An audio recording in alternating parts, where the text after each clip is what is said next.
The French Finance Minister Antoine Armand says that the government won't accept ultimatums from Marine Le Pen over a new budget law, even as the far-right leader gave her strongest indications yet that she will topple the administration as soon as this week. Of course, her party in Parliament has the largest number of seats.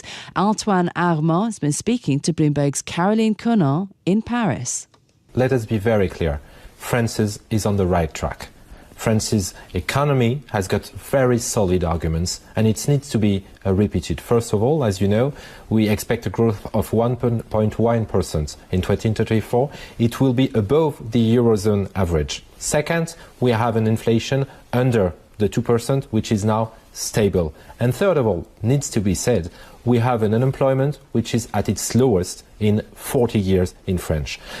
So we have a strong economy, we have solid arguments, and last but not least, we have a clear perspective. Our government, Michel Barnier's government, has a clear commitment to reduce the deficit. It will be done. It needs to be done. It needs to be done, but it's getting very difficult this week because obviously your government faces a possible motion of no confidence and could collapse as soon as this week.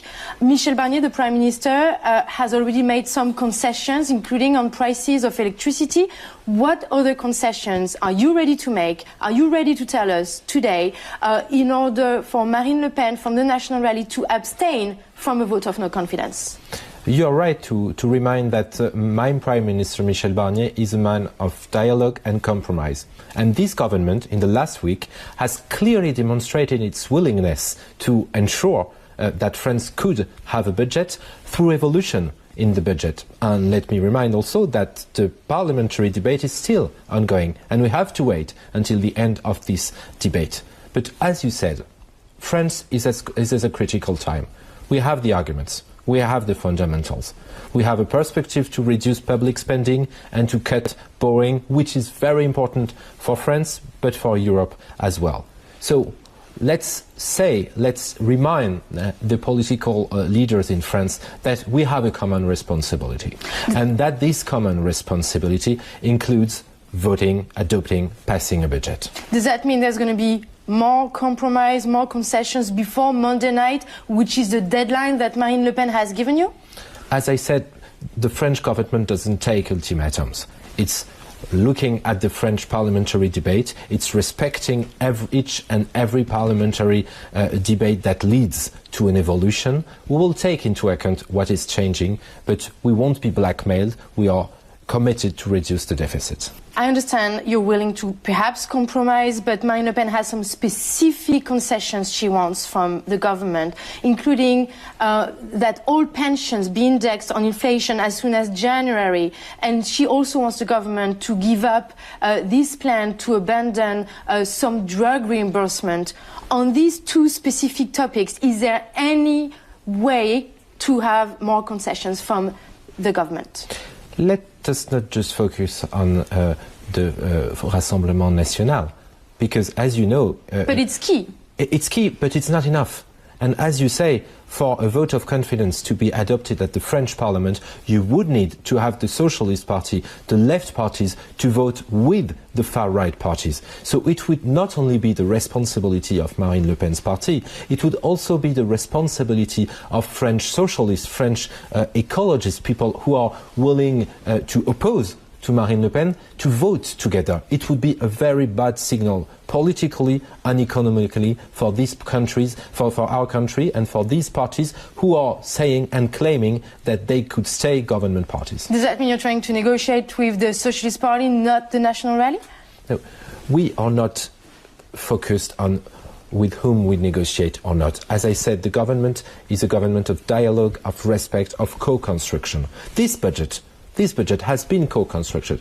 It's not the result of just a government project. It's evolving within the days and the weeks of the parliamentary debate. We'll still be open, but not to blackmail.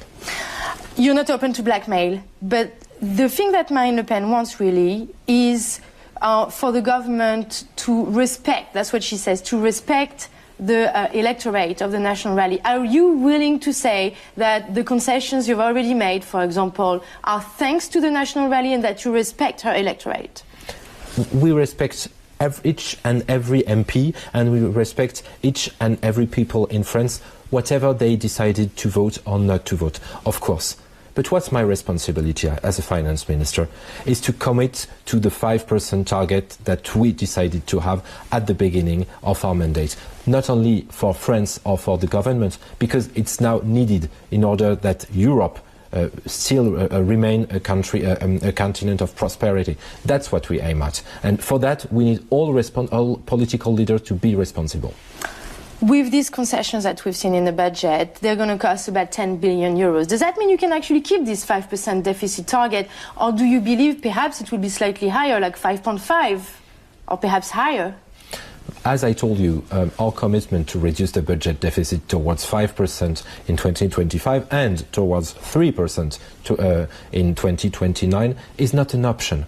It is something we are very carefully looking at. What does that mean? But can you actually fulfill this? Yes, it means that at every time that we made adjustments on our budget, we compensated it with saving, with new measures. It's clearly an important point to underline here. We are committed to this 5% target in 2025. So that was France's Finance Minister Antoine Armand speaking to our own Caroline Connan in Paris.